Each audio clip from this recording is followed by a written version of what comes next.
Les matins de France Culture, 7h-9h, Guillaume Erner. L'une des informations de la nuit, c'est Daesh. Daesh qui menace Israël. Et pour en parler, nous sommes en compagnie d'Hugo Micheron. Bonjour. Bonjour. Vous êtes chercheur au sein de la chaire d'excellence Moyen-Orient-Méditerranée de l'École normale supérieure. Et vous avez publié un ouvrage important, Le djihadisme français, quartier, Syrie, prison, chez Gallimard. Un ouvrage qui est en quelque sorte une sociologie, mais aussi et surtout, je dirais, une histoire du djihadisme français. Hugo Micheron, une réaction à cette menace de Daesh? Daesh, depuis le mois de mars 2019, a perdu toute emprise territoriale au Levant. Depuis l'automne, a perdu son calife autoproclamé et donc est dans un besoin de visibilité médiatique pour essayer de faire perdurer son organisation dans les esprits. Et donc, de ce point de vue-là, menacer Israël est une occasion assez opportune, finalement, d'apparaître médiatiquement et de donner cette impression de permanence. Puisqu'il faut le rappeler, Daesh avait prétendu proclamer un califat universel, qui donc n'a été qu'éphémère, et donc a besoin pour ça de se perpétrer dans les médias, dans les esprits, à travers un certain nombre d'actions. Donc ça peut être des actions terroristes, c'est un moyen très efficace souvent pour exister médiatiquement et politiquement, mais ça peut être également de s'en prendre à des ennemis extrêmement visibles, comme peut être Israël dans la région, par ailleurs dans un moment de tension extrême en ce moment au Moyen-Orient, notamment à cause des tensions entre les États-Unis, donc un des soutiens importants à Israël, et l'Iran, un autre ennemi très important d'Israël dans la région. Mais alors par quel biais Daesh pourrait frapper Israël, puisque Daesh est, semble-t-il, extrêmement affaibli aujourd'hui, Hugo Micheron? Oui, Daesh a perdu en fait la quasi-totalité de ses capacités logistiques et opérationnelles dans la région. Donc il est probable qu'il n'ait pas ces capacités, d'autant plus que même Daesh, à son apogée territorial et militaire, en 2015-2016, ne s'en est jamais pris à Israël. Et même, ce qui est d'autant plus surprenant, dans les discours, finalement, la propagande de Daesh était beaucoup plus centrée sur l'Europe et la lutte contre les autres musulmans que contre Israël et même contre le régime de Bachar al-Assad, alors même que Daesh a émergé du chaos syrien et au sein d'une opposition syrienne au régime de Bachar al-Assad. Alors comment justement vous expliquez cela? Parce que Daesh a soigneusement évité Israël, alors même que l'antisionisme, je ne veux pas faire d'humour noir, mais évidemment était l'un des piliers de Daesh, Hugo Micheron. À vrai dire, on le retrouvait aussi chez Al-Qaïda, c'est-à-dire quand la préoccupation des djihadistes est souvent tout autre. En l'occurrence, Daesh cherchait vraiment à établir un territoire et à contrôler ce territoire dans le nord-est de la Syrie et dans l'ouest de l'Irak. Et donc, pour eux, ce qui était fondamental, c'était le contrôle des frontières. Et donc, tous les ennemis auxquels se confrontait Daesh, c'était ses ennemis immédiats, c'est-à-dire l'opposition syrienne qui ne voulait pas les rejoindre et qui contestait au contraire la prétention de Daesh de la représenter, de représenter quoi que ce soit d'ailleurs, mais aussi le régime irakien. Et finalement, ouvrir un nouveau front contre Israël, c'était presque l'assurance d'être détruit immédiatement. Donc, dans cette logique, il valait mieux se contenter de lutter contre les Kurdes, contre les Irakiens, contre les forces directement accessibles. Et aussi, ne pas oublier que Daesh a cherché délibérément à ouvrir un front en Europe. Et c'était vraiment tout le sens des attentats depuis 2015. Renvoyer des Européens endoctrinés, c'était pour justement déstabiliser l'Europe et ouvrir un front sur place. Dans les différents entretiens que vous avez menés, Hugo Micheron, et qu'on trouve donc dans votre livre « Le djihadisme français », on voit se dessiner en creux un portrait de Daesh, puisque vous avez évoqué la situation là-bas en Syrie, avec des gens qui sont revenus, avec des personnes incarcérées pour avoir été là-bas sur le théâtre des opérations. Et finalement, vous dressez le portrait d'une organisation très désorganisée. Oui, en fait, ce qui vaut pour Daesh, d'ailleurs, vaut pour le djihadisme, et j'ai envie de dire pour le modèle politique qu'incarne le djihadisme, c'est une organisation non pérenne. C'est-à-dire que Daesh a, dans son mode de fonctionnement, intégré un fonctionnement non rationnel. Et ça, c'est très important de le souligner. Daesh est une organisation millénariste, c'est-à-dire qu'ils étaient persuadés, que ce soit les dirigeants de Daesh ou leur soutien sur place, ils étaient persuadés de vivre la fin du monde tel que décrit dans l'eschatologie musulmane, c'est-à-dire qu'ils se retrouvaient au cœur du Levant à vivre les derniers temps de l'humanité tel que décrit dans le Coran et dans la prophétie coranique, et donc finalement qu'ils allaient être portés par le souffle de Dieu et que finalement, ce qu'ils faisaient n'était rien d'autre que de remplir le dessein divin. Et donc, de ce point de vue-là, il y avait dans cette fuite en avant, dans la violence, dans les conquêtes, etc., le sentiment qu'ils allaient forcément gagner puisque c'était leur destin.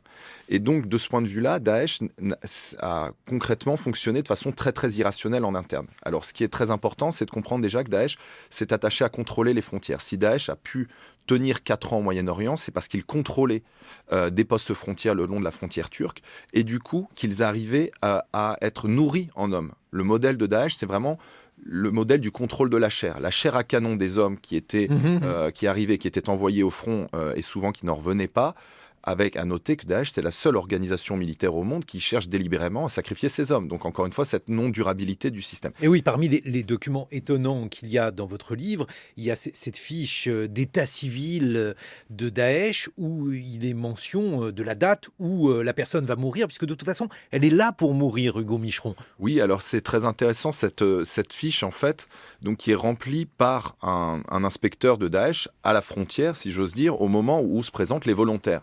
Donc c'est des fiches qui sont dédiées uniquement aux hommes. Et effectivement, la première question, c'est le nom et le prénom. Et puis très rapidement, la deuxième ou troisième question, c'est le groupe sanguin, qui montre vraiment l'orientation militaire de l'organisation. Et puis la dernière, c'est date et lieu de mort. Ce qui montre que finalement, Daesh, pour ces nouveaux venus, entrevoit une autre fin que celle que souvent ces individus imaginent, puisqu'ils y vont pour peupler ce qu'ils croient être un territoire, un État islamique, comme ils se le représentent, alors qu'en fait, ils vont finir au fond. Mais ce contrôle de la chair, donc de la chair à canon pour les hommes, diffère légèrement pour les femmes, voire totalement, puisque le contrôle de la chair, c'est aussi la chair féminine. Et les femmes qui vont arriver vont être finalement incarcérés d'une certaine manière pour les célibataires dans des maisons, dans des maisons uniquement dédiées aux femmes en attendant qu'elles se marient. Et pour celles qui sont déjà mariées, elles sont regroupées dans des appartements en attendant que leurs hommes rentrent du front. Et cette dimension est très importante parce que du coup, les femmes ne vont pas être confrontées au combat. Et ça va créer une dissonance cognitive très importante entre l'expérience des hommes qui sont surexposés au combat, d'une part, et l'expérience des femmes qui, elles, vivent dans une bulle, finalement, totalement à l'écart du front et qui, du coup, ne se représentent pas la réalité du djihad.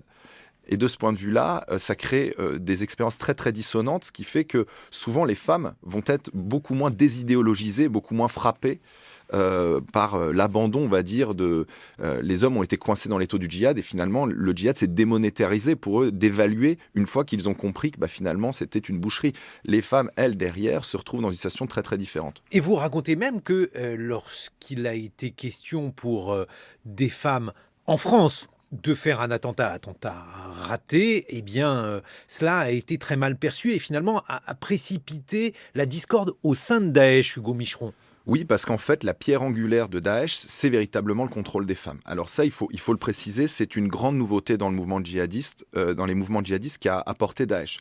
Jusqu'en 2015, l'ensemble des groupes djihadistes dans le monde se construisent justement autour de l'idée que les femmes n'en font pas partie. Et si on prend l'exemple d'Al-Qaïda, Al-Qaïda avait un mode de sélection de recrutement qui était extrêmement sélectif. C'est-à-dire que c'était la cooptation, des hommes rentrés et puis coopter leurs amis, ce qui crée des petits nombres très soudés. Daesh, en se proclamant un État islamique, fait le pari inverse. C'est-à-dire, ils vont accueillir n'importe qui veut se rendre sur leur territoire avec cette idée que la sélection va se faire en aval, sur les zones de front, etc. Et donc, du coup, tous ceux que le recrutement sélectif d'Al-Qaïda devait laisser de côté, donc les convertis récents, les psychopathes, et donc, dans une autre mesure, les femmes, vont être accueillis sur Daesh. Et Daesh va incorporer les femmes et en faire la pierre angulaire de son fonctionnement, avec cette idée que les femmes vont être la source d'autonomisation de Daesh dans la denrée la plus précieuse pour Daesh, c'est-à-dire les hommes, les combattants. Les femmes vont être cantonnées à des rôles de reproductrices et d'éducatrices, et c'est pour ça, doivent être maintenues, pour cette raison, à l'écart du front. Elles ne doivent pas prendre les armes. Et donc, quand le 4 septembre 2016, un djihadiste français mobilise depuis Raqqa 4 femmes dans ce commando féminin qui avait pour mission de faire exploser une voiture dans le quartier de Notre-Dame de Paris, eh bien évidemment, il franchit le Rubicon interne à Daesh qui consiste justement à maintenir ces femmes dans une passivité et dans des rôles de reproductrices. Et donc du coup, et de propagandistes d'ailleurs. Et donc du coup, il va être puni. Et ça, c'est un petit peu, si vous voulez, le signe de la fin, le signe du délitement de Daesh, c'est-à-dire le plus grand interdit qui est l'activisme féminin est franchi. Et c'est le moment où, en fait, Daesh accumule les défaites et donc il ne restera après plus qu'une fuite en avant. Attentat qui échoue suite à l'amateurisme de ces jeunes filles qui achètent du diesel et pas de l'essence parce que c'est moins cher. Or, le diesel n'explose pas comme l'essence. On a l'impression, Hugo Micheron, qu'il y a, au-delà donc des meurtres, des terribles tortures auxquelles s'est livré Daesh, des attentats évidemment, et notamment sur le sol français, qu'il y a un amateurisme qui fait que finalement cette organisation ne pouvait pas réussir. Oui, en fait, concrètement, Daesh, c'est une organisation militaire qui a été structurée par les anciens officiers du renseignement irakien, qui ont été vraiment au cœur de la machine du pouvoir de Daesh, et qui se sont alliés avec les djihadistes les plus extrémistes. C'est presque vraiment un pléonasme que de dire extrémisme et djihadisme, mais c'est-à-dire que c'est vraiment la frange la plus dure des djihadistes qui était à la tête de Daesh et qui s'est alliée avec les pires anciens officiers du renseignement. Et donc ça donne finalement un califat qui n'a rien d'un califat, mais tout d'une prison à ciel ouvert, où en fait tout est compartimenté.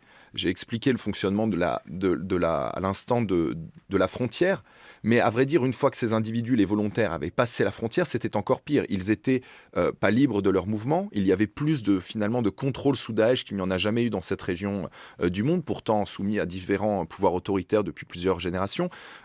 Il y avait par ailleurs une extrême rigidité, si bien que même des salafistes et des djihadistes patentés se retrouvaient dans un système de contraintes qu'ils n'imaginaient pas. Et donc ça, c'est ce qui explique aussi l'échec de Daesh, c'est qu'en fait, on se représente souvent l'échec de Daesh comme étant une victoire de la coalition militaire, alors qu'en fait, Daesh s'est effondré de l'intérieur. Ça a été favorisé par la coalition, mais véritablement, le système n'était pas pérenne. Mais alors quand Barack Obama a dit, par exemple, que Daesh ne représentait pas une menace géopolitique majeure, il avait raison ou il avait tort, Hugo Micheron ? Il a dit ça dans un contexte où il voulait désengager les forces américaines du Moyen-Orient. Donc finalement, cette déclaration opportune lui permettait de justifier. La réalité, c'est que en fait, on a agi trop tard face à Daesh. Et il a fallu attendre, et c'est ce qu'a fait d'ailleurs Obama, il a fallu attendre la décapitation d'un otage américain qui était un journaliste américain présent sur zone pour que les États-Unis décident finalement de s'investir durablement dans la coalition contre Daesh. De la même façon, j'ai envie de dire, il a fallu attendre malheureusement les attentats du 7 et du 9 janvier contre Charlie Hebdo et l'Hypercacher pour que la France prenne conscience de la réalité djihadiste qui était pourtant une réalité depuis 15 ans dans le pays et plus largement en Europe de l'Ouest. Et donc de ce point de vue-là, on a laissé partir des trains. Il a fallu vraiment attendre que se manifeste le djihadisme dans sa forme la plus violente et surtout en menaçant le plus directement nos intérêts sécuritaires pour agir. Et ça, donc je ne peux pas, de ce point de vue-là, qualifier la déclaration de Barack Obama de particulièrement pertinente sur la question. Vous dites que Daesh est une organisation irrationnelle, millénariste. Les djihadistes, et notamment les djihadistes français que vous avez rencontrés. Alors, il y a eu une querelle entre les islamologues français, les uns considérant qu'il y avait un lien très fort entre le salafisme et la création de terroristes, les autres disant finalement que le djihadisme était une idéologie radicale comme une autre, qu'à une époque on pouvait être gauchiste et que maintenant on était djihadiste. Vous, où vous situez-vous, Hugo Micheron, entre ces deux thèses ? Très clairement, la thèse qui met de côté la dimension religieuse et idéologique, je crois qu'elle est totalement insuffisante. C'est-à-dire parce qu'en fait, elle va très loin. Elle réduit très régulièrement cette thèse a tendance à présenter le djihadisme aussi comme le résultat d'une pulsion nihiliste. Sous-entendu, ces djihadistes seraient partis en Syrie parce qu'ils ont un désir de mort et qu'ils voulaient se détruire sur place. La réalité, c'est que ces individus étaient extrêmement idéologisés, souvent avant leur départ. Mais réduire le djihadisme à simplement une dérive religieuse, je pense, ferait également l'impasse sur la réalité, dans le sens où le djihadisme doit se lire à la confluence en fait de différentes. C'est un phénomène complexe à la confluence de différentes sciences sociales. Il y a une dimension socio-économique, il y a une dimension psychologique qui doit être importante, mais la dimension religieuse ne peut pas être mise de côté au risque de se priver d'une grande partie de la réalité de ce phénomène. Et pour autant, dans votre livre, vous battez en brèche la thèse socio-économique. Vous considérez, Hugo Micheron, que ce ne sont pas nécessairement les zones pauvres, les laissés pour compte qui deviennent des djihadistes. Oui, alors en fait, je bats en brèche, encore une fois, la thèse qui réduit le djihadisme à ça. Et en fait, ce que je prône, c'est plutôt une ouverture dans l'analyse du sujet, un décloisonnement pour réussir à en comprendre vraiment l'ensemble des variables. On peut prendre donc sur cette question, il a été souvent avancé également, et plus tard, en fait, à partir de 2018, c'est un débat finalement qui est venu a posteriori, après les attentats, qui consistait à dire finalement que le djihadisme, c'était une sorte de revanche sociale d'exclus musulmans qui prendraient des armes parce qu'ils ne sont pas intégrés dans la société française. Alors, outre que finalement ces thèses qui se veulent protéger, on va dire, le débat public d'un certain nombre de fantasmes sont relativement dangereuses, parce que finalement elles contribuent aussi à prolonger la possibilité d'une égalité entre exclus musulmans et djihadistes, qui moi me semble totalement faux.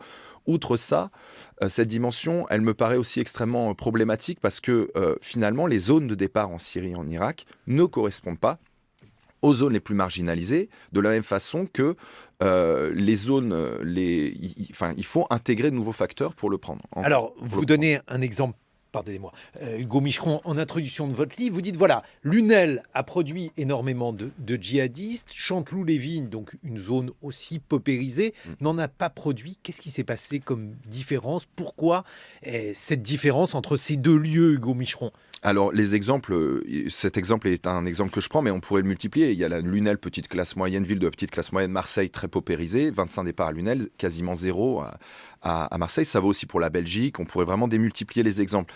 La différence, systématiquement, c'est la présence d'acteurs historiques. Ce qu'on trouve à Trappes et qu'on ne trouve pas à Chanteloup-les-Vignes, pourtant distante de quelques kilomètres, partageant le même panorama socio-économique, c'est des anciens du GIA algérien, donc du groupement islamique armé, des djihadistes qui étaient présents dans les années 90, qui se sont implantés à Trappes. Et ça, dans toutes les zones, les 10 à 15 zones en France qui vont être massivement concernées par des départs pour la Syrie entre 2012 et 2018, on va systématiquement trouver la présence de prédicateurs salafo-djihadistes depuis 15 ans qui ont travaillé le terreau.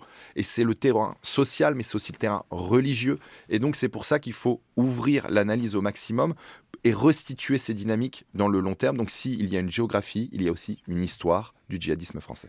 On va continuer de l'évoquer, Hugo Micheron. Vous le faites dans votre livre qui est, comme je l'ai dit, un ouvrage important. Le djihadisme français, quartier, Syrie, prison, c'est publié aux éditions Gallimard. On se retrouve aux environs de 8h20. Vous serez rejoint par une avocate qui défend des djihadistes, d'anciens ou des personnes qu'elle considère comme étant accusées à tort de djihadisme. Marie Dosé, l'avocate, sera avec vous dans quelques minutes. En attendant, il est 8h sur France Culture et je vous souhaite un très bon réveil.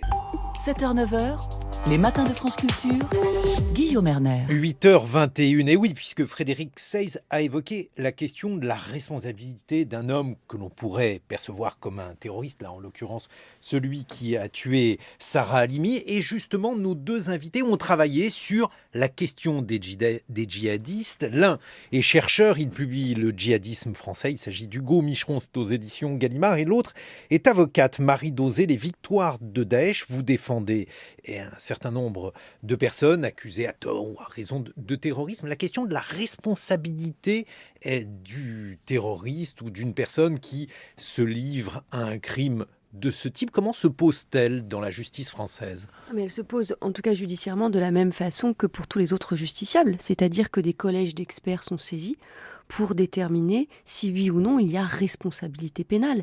Et à partir de là, lorsque la responsabilité pénale est actée par les collèges d'experts, il y a tout de même une audience devant la chambre de l'instruction de la Cour d'appel de Paris, on l'oublie, avec les parties civiles qui sont représentées à cette audience. Et des audiences parfois douloureuses, parce que dans le box, les parties civiles se rendent compte aussi de l'état psychologique et psychiatrique de celui qui a commis l'infraction.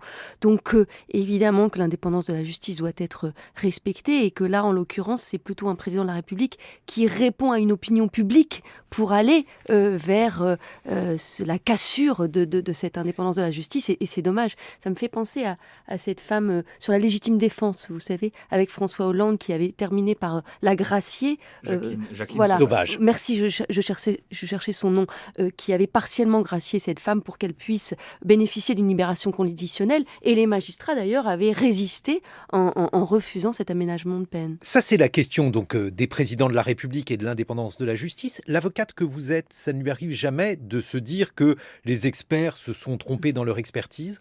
Alors, ça m'arrive dans la mesure où, mais pas sur le... très franchement, je vais vous le dire, ça m'arrive sur l'analyse d'une personne. Il y a des expertises... Oui, c'est à ça que je pense, d'ailleurs. Oui, mais pas sur la responsabilité pénale. Vous voyez, c'est pas la même chose.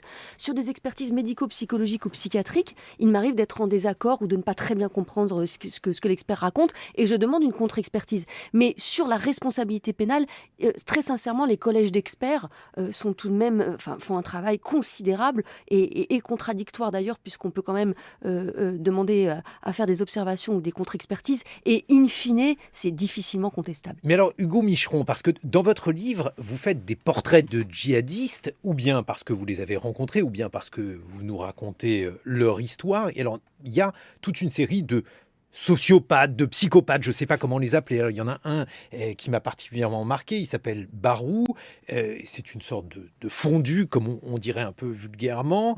Il n'est pas content de l'autorité de Daesh, il s'en prend à Daesh alors qu'il est en Syrie. Puis les gens de Daesh le repèrent et se disent que celui-ci est encore plus dingue que les autres. Et il va être envoyé au front en première ligne. Lui, par exemple, qu'est-ce que vous en pensez ?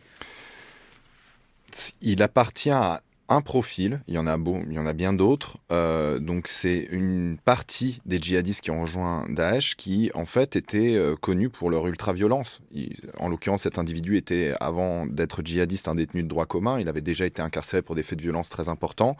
Et quand il est parti en Syrie, il a tout à fait été assimilé au projet destructeur de Daesh, parce que Daesh avait besoin de ces individus pour ses basses œuvres et leur offrait, en fait, dans la continuité, dans la violence, la rédemption par le djihad. Et donc ça, c'est une dimension très importante chez Barou et qui me sert, en fait, non pas tant à faire une hagiographie de sa trajectoire, mais plutôt à montrer des dynamiques, des parcours qui nous permettent de faire sens de la réalité djihadiste. Cet individu était un sociopathe parce que Daesh avait besoin de sociopathes. Et là encore, c'est une distinction à faire avec les autres mouvements djihadistes. En l'occurrence, il va être promu par le front. C'est-à-dire que Daesh va d'abord considérer son ultra-violence comme problématique parce qu'il est insoumis. Or, ils ont besoin qu'il réponde aux ordres. Puis quand ils comprennent finalement que cet homme est capable d'éprouver à peu près n'importe quelle situation, ils vont en faire leur homme de main. Et si bien que cet individu va se retrouver probablement impliqué dans les attentats du 13 novembre en France. Et donc c'est une frange du djihadisme qui a été promue par le front et on en trouve d'autres, des opportunistes violents comme Abaoud aussi, l'un des membres du commando du 13 novembre. Il avait tout à fait ce profil, passé par la délinquance, djihadisé au passage et renvoyé en France pour commettre des attentats.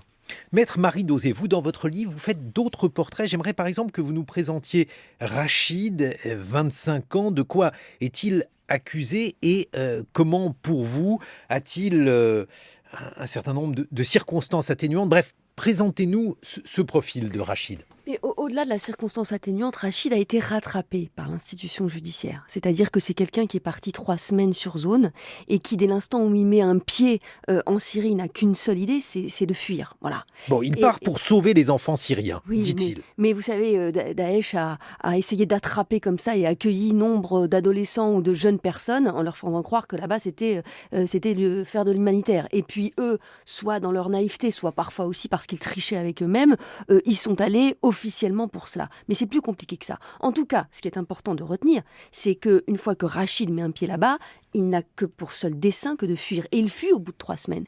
Et il abandonne son passeport.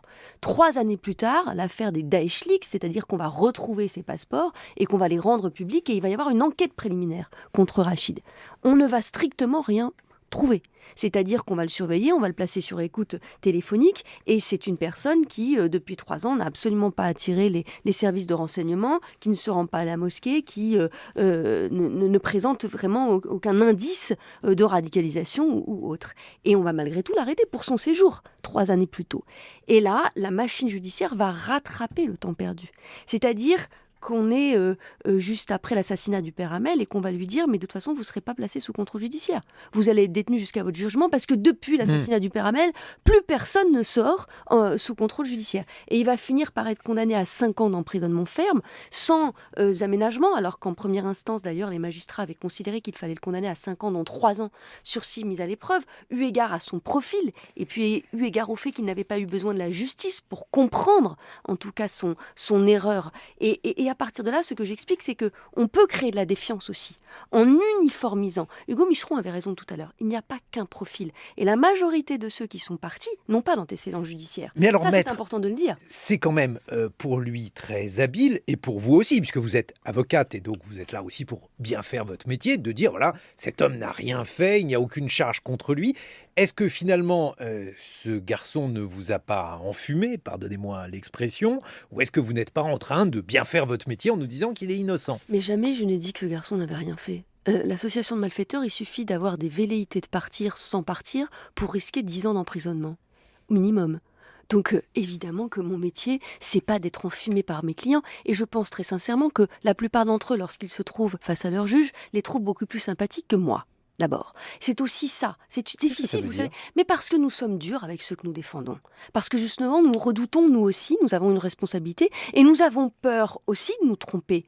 Enfin, vous imaginez, j'ai rencontré des magistrats qui se sont trompés, et je sais à quel point c'est difficile à assumer, mais ça l'est aussi pour nous. Nous avons une responsabilité. Donc sachez que l'avocat n'était pas là pour essayer d'enfumer les magistrats face à leurs clients, qui prend plaisir à nous enfumer. C'est pas ça notre métier. Donc encore une fois, l'association de malfaiteurs à caractère terroriste permet de condamner à 10 années d'emprisonnement quelqu'un qui simplement sur un mail a dit « je voudrais partir en Syrie ». Donc attention. Hugo Micheron, la dissimulation, il y a même un mot particulier pour ça. Est-ce que vous aussi, vous n'en avez pas été victime dans ces entretiens avec des djihadistes? Alors certains assument tout à fait ce qu'ils ont fait, d'autres se donnent des circonstances atténuantes. Oui, l'instrumentalisation est omniprésente chez ces individus. Et moi, en tant que chercheur, j'en ai bénéficié parce que c'est parfois ce qu'ils cherchaient à me rencontrer, pensant finalement, croyant assez peu à la capacité de la recherche à comprendre ce qu'ils faisaient.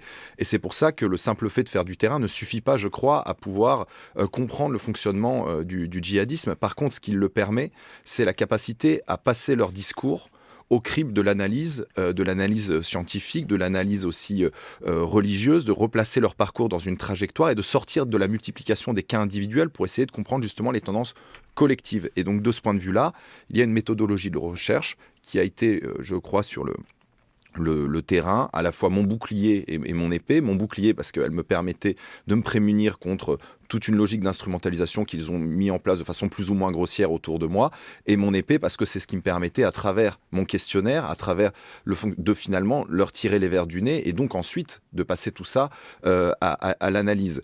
Finalement, leur logique était la suivante, pour ceux qui n'étaient pas encore condamnés, qui étaient des prévenus. Donc la logique, c'était finalement, ils ne croyaient pas à l'indépendance de la recherche, persuadés que j'allais travailler avec des juges ou des policiers, et donc quelque part, ils allaient essayer de me mener en bateau. Pour ceux qui étaient des détenus, donc condamnés, ils avaient un peu plus de liberté de parole, mais il y avait toujours des logiques instrumentales. À vrai dire, si vous voulez, moi je ne cherchais pas forcément à rétablir la vérité. Ce qui m'intéressait, c'était la teneur idéologique des propos et justement de réussir, au-delà de leur cas individuel, à retracer des grandes dynamiques qui permettent d'expliquer le phénomène, savoir d'où il vient pour comprendre aussi où il va. Marie Dosé.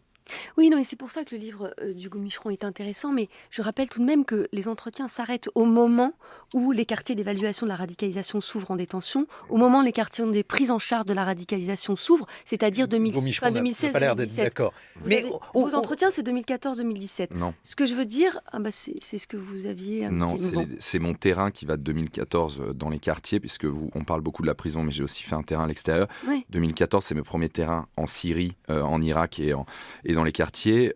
Et en prison, les terrains, les quartiers dont vous parlez, c'est l'automne 2016. Et moi, mon terrain, il termine en début 2017. Donc j'étais là. Un trimestre, mais ça fait. Non, mon terrain en prison, c'est 1 an et demi. Pardonnez-moi, il faut être quand même précis là-dessus. C'est ma méthodologie, si vous voulez, on peut en parler. Je suis pas sûr que ça intéresse tout le monde. Mais par contre, ce terrain-là, il a été fait justement avant la mise en place des quartiers d'évaluation, pendant et jusqu'au début. Puis par ailleurs, j'ai eu un suivi auprès de certains nombres du personnel pénitentiaire pour comprendre l'ensemble du fonctionnement. Pourquoi qu'est-ce que vous ce cherchez à en tirer comme conclusion? Non, ce que je veux Marie juste Dosé dire, c'est que jusque-là, il faut bien le dire, jusqu'à 2017-2018, le constat est catastrophiste sur ce qui a été mené en matière de déradicalisation et de désengagement.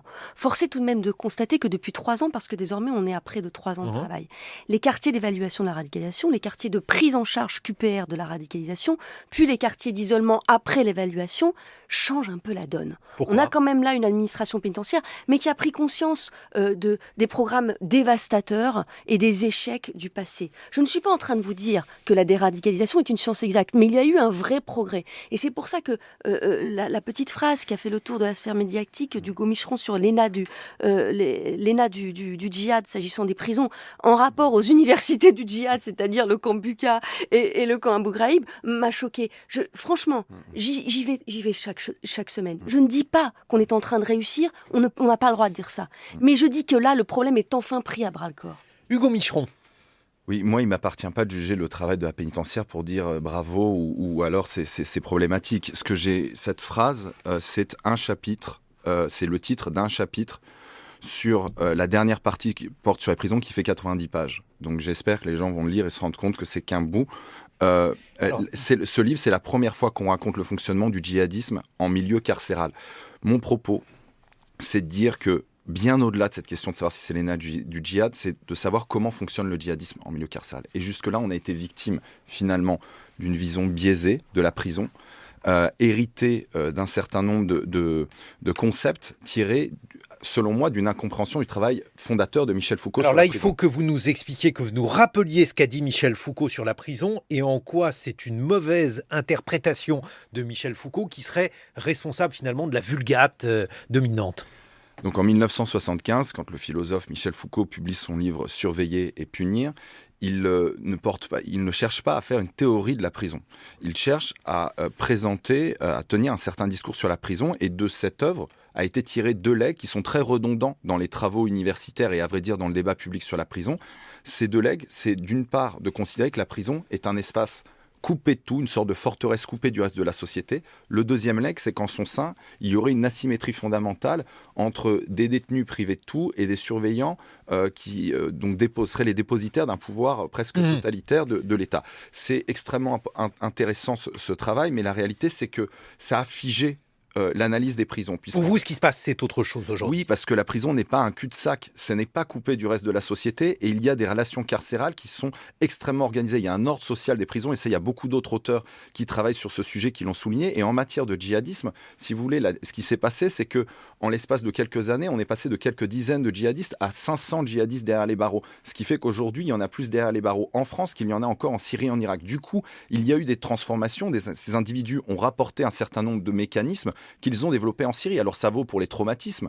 Il y a dans le livre cet individu qui tous les matins à la prison de Fresnes se jette sous son lit parce qu'il entend les avions de l'aéroport d'Orly voisin décoller et ça lui rappelle les bombardements. Mais ce qui vaut pour les traumatismes psychologiques vaut aussi pour les codes, les valeurs et les rapports de force qui s'établissent donc en détention. Marie Dauzé, votre réaction par rapport à ça, sachant que les profils que vous présentez dans votre livre sont des profils, alors on a vu celui de cet homme qui a passé 3 semaines en Syrie, il y a aussi des profils alors là, qui n'ont rien à voir avec des combattants volontaires, il y a aussi tout simplement des mineurs. Et alors que leur arrive-t-il à ces mineurs ? Mais on les oublie souvent. D'abord, il y a les mineurs qui sont partis à 15-16 ans quand on est effectivement dans l'âge du possible et surtout du pire. Hein. Et puis, il y a les mineurs qui ont été emmenés par leurs parents et qui n'ont pas eu le choix de partir, ceux-là. Et moi, je raconte l'histoire vraiment que je trouve la plus prégnante, c'est-à-dire ce petit couple qui a réussi à fuir Baghouz. Elle était encore mineure et lui tout juste majeur. Ils ont été emmenés par leurs parents. Elle avait 12 ans, il en avait 15. Et eh bien, ils ont vu leur père, leur frère, leur demi-frère mourir là-bas. Ils sont tombés amoureux avec une seule idée, c'est rejoindre le parent qui est resté en France et donc rejoindre la France pour se sauver de ce massacre. Et actuellement, ils sont détenus. Et ils le sont depuis 7 mois. Et cette gamine qui est encore rentrée mineure est toujours détenue. Ce que je veux dire, c'est que... Pourquoi sont-ils détenus ? Ils sont détenus parce que le simple fait, je le répète, d'être allés en Syrie, d'avoir séjourné en Syrie, est une infraction punissable de 10 années d'emprisonnement, en tout cas pour eux. Et encore, à ce jour, l'instruction est ouverte aux criminels. Donc c'est pour ça que cette idée aussi que la justice antiterroriste française serait laxiste et que finalement on lui préférerait presque la justice irakienne, en tout cas pour monsieur le ministre des Affaires étrangères, est parfaitement fausse. Nous, avocats de la défense, nous savons combien il est difficile d'essayer de faire individualiser les peines, d'expliquer que chaque histoire est un parcours. Alors, monsieur le ministre des Affaires étrangères, il déclare, c'est dans votre livre Maître Dauzé, je note avec attention la forme de compassion qui existe de la part d'un certain nombre d'avocats. Je crois que vous pouvez vous sentir notamment visé, des avocats de femmes djihadistes, mais ce sont des combattantes. Hugo Micheron. Ben non, ce ne sont pas des combattantes, mais ce qui ne veut pas dire qu'elles ne sont pas idéologisées. Évidemment. C'est ça le propos. Et donc, effectivement, ces questions, si vous voulez, les trajectoires de ces individus qui sont partis en Syrie sont, comme on a pu en discuter tout à l'heure, extrêmement chaotiques. La question, c'est de savoir ce qu'ils représentent pour la société française. Et c'est bien ça, c'est-à-dire que s'il n'y avait pas eu d'attentats entre 2015 et 2020, et à vrai dire, des attentats, la France a été le pays le plus touché, on percevrait sans doute le phénomène différemment. Mais là, la question est très simple. Dans les années 90, pendant le djihad en Bosnie, il y avait quelques douzaines de djihadistes français. Aujourd'hui, il y en a officiellement plus de 2000 impliqués dans les filières de Daesh qui sont encore sur place ou qui sont en détention. Ça signifie qu'il y a eu une multiplication par 100 de ce phénomène, qui a pris donc de l'importance. C'est pour ça qu'il faut donc, je crois, réussir à resituer ces dynamiques dans un contexte plus général qui est qu'est-ce que le djihadisme français et où ça va. Il était évident que maintenant qu'ils ont perdu en Syrie et en Irak, et on le voit dans le livre, dans la dernière partie en prison, ils ont parfaitement entériné l'échec de Daesh pour eux. Il faut préparer la suite. Ils sont dans cette logique-là. De fait, effectivement, ils préfèrent les prisons françaises aux prisons kurdes. C'est évident. Mais est-ce que ça veut dire, Marie Dauzé, parce qu'il n'y a pas que des mineurs qui ont été élevés là-bas, et il y a aussi des adolescents qui sont partis en France. Est-ce qu'on peut être gothique, par exemple, en mars et djihadiste en septembre? J'ai rien contre les gothiques, mais est-ce que dans les profils que vous suivez, ça peut être ça? Mais oui, bien sûr. Et je défends, par exemple, certaines femmes qui ont été évacuées du camp d'Ain Issa. N'oublions pas qu'il y avait 10 femmes et 20 enfants dans le camp d'Ain Issa qui a été évacué suite à l'offensive turque. Et donc, ces femmes sont parties. Et 4 d'entre elles, avec 7 enfants, ont réussi à rejoindre la Turquie et donc être expulsées vers la France, puisque la France ne rapatrie personne. Ou alors des cas très isolés. Bon, ces femmes qui sont rentrées, je m'occupe de certaines d'entre elles, les profils sont incroyables. Certaines d'entre elles, effectivement, étaient des femmes fragilisées qui passaient leur temps en boîte de nuit, qui consommaient de la cocaïne, et puis qui, en quelques semaines, ont cherché la pureté, ont été emmenées vers les pires des personnes qui ont réussi à les influencer et sont parties. Donc ce que je veux dire, c'est que combattantes, Monsieur Le Drian sait pertinemment qu'elles ne le sont pas. D'abord, c'est pas moi qui le dis, c'est la documentation opérationnelle de la DGSI dans chacun des dossiers que je traite. Mais, et Hugo Micheron a raison de le dire, ça n'est pas pour ça qu'elles ne sont pas dangereuses. Cela étant dit, encore une fois, chacune d'entre elles est un profil différent. Et le travail existe avec des psychologues, des psychiatres. Et là-dessus, vraiment, l'administration pénitentiaire a changé, notamment sur la prise en charge de leur rapport à l'islam aussi. Mais Hugo Micheron, Durkheim, pionnier de la sociologie, dit que finalement, la peine, dans le droit, elle doit être proportionnelle à la manière dont la faute choque la conscience commune. Or, la manière dont ces femmes choquent la conscience commune, pas parce qu'elles ont fait, mais parce qu'elles pensent des choses qui nous paraissent monstrueuses et qui sont d'ailleurs parfois monstrueuses. Est-ce que ça ne justifie pas sur le plan légal, maître, mais sur le plan presque sociétal, l'opprobre dont finalement elles sont aujourd'hui l'objet?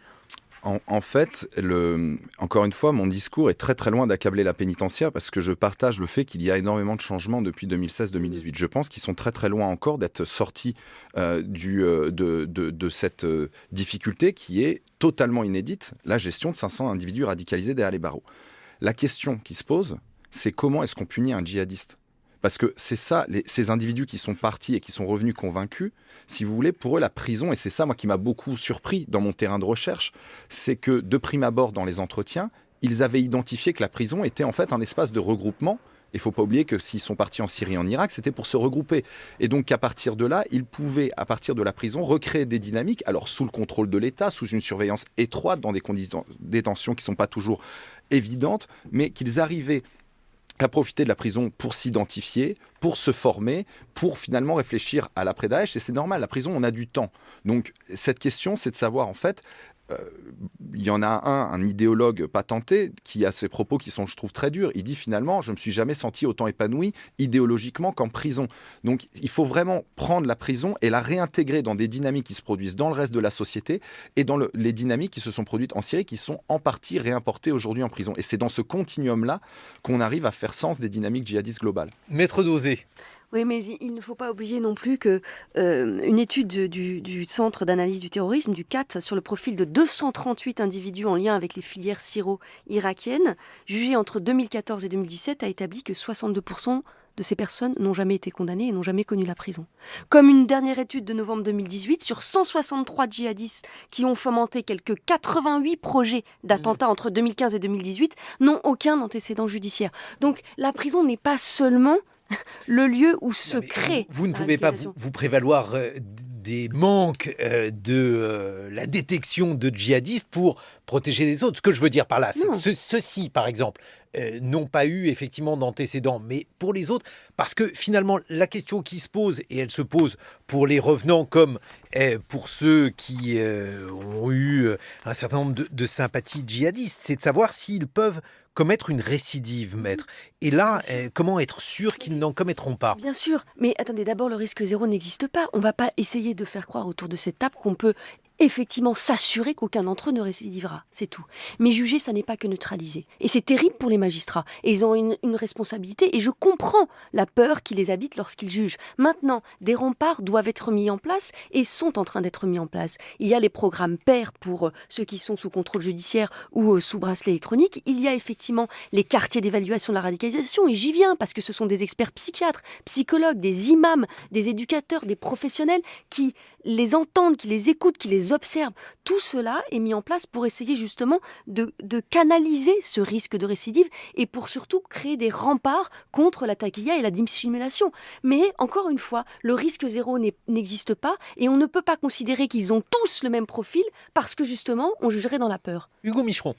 En fait, on n'est pas condamné à ne rien comprendre en matière de djihadisme. Et ça, c'est très important.